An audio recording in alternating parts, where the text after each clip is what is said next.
السلام علیکم ناظرین، آپ دیکھ رہے ہیں پروگرام پولیٹیکل فرنٹ with سردار ساجد نواز خان، اور آج کا یہ جو پولیٹیکل فرنٹ ہے یہ مخصوص ہے خصوصاً اس پروگرام کے ساتھ ایسوسیٹیڈ ہے جو پروگرام پاکستان کے ایک نجی ٹی وی چینل پہ سابق ایمبیسڈر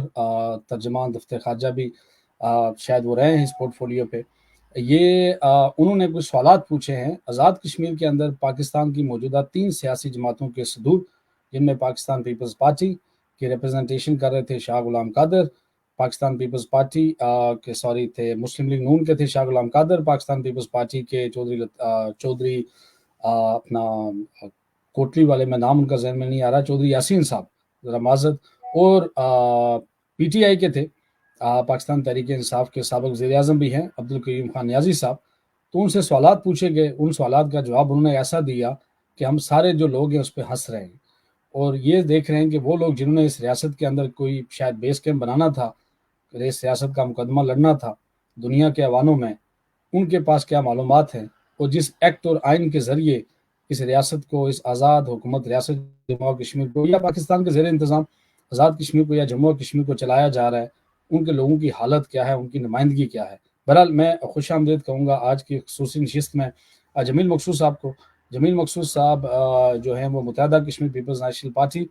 کے امور خارجہ کو ریپرزینٹ کرتے ہیں، جو پارٹی کے جو ایکسٹرنل افیئرز ہوتے ہیں ان کو. جی سر، ویلکم ٹو دا شو. بہت شکریہ ساجد نواز صاحب، آپ کا اور جے کے ٹی وی کا بھی بہت شکریہ.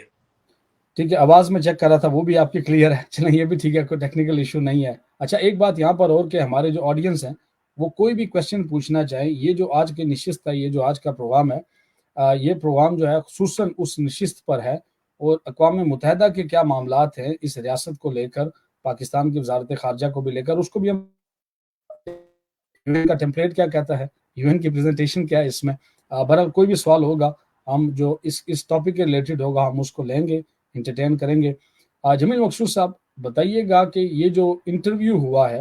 اور اس انٹرویو کا جو لنک ہے وہ میں بعد میں اس کو لوڈ بھی کر لوں گا تاکہ اس کو دیکھ کر اس کی ریلیونس جو ہے اس کو بھی کریٹ کیا جا سکے یا ڈرا کیا جا سکے. جمیل مقصود صاحب بتائیے گا کہ یہ جو انٹرویو کیا گیا ہے یا ہوا ہے یا جیسے بھی ہوا ہے، یہ انٹرویو کرنے کی ایک سابق ایمبیسڈر کی جو کہ غالباً دلی میں رہے ہیں پاکستان کے وہاں پر،